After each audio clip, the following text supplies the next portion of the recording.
Ladies and gentlemen, welcome to another video. In this video, we're going to be talking about how to fix your WhatsApp group invite link problem. So let's just get straight into the video. It's a very simple and straightforward process. The first thing you want to do is simply go ahead and open your WhatsApp application. Then simply go ahead and search for the group that you want to fix the problem with.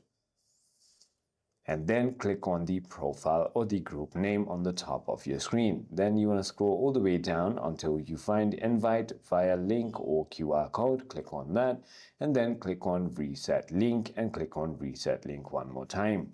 This will go ahead and fix your problem. However, if it still doesn't, then it might be time to update your WhatsApp application.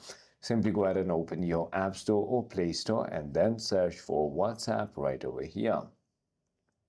Finally, click on the application, and if there is any update available, there's going to be a blue update button instead of the blue open button.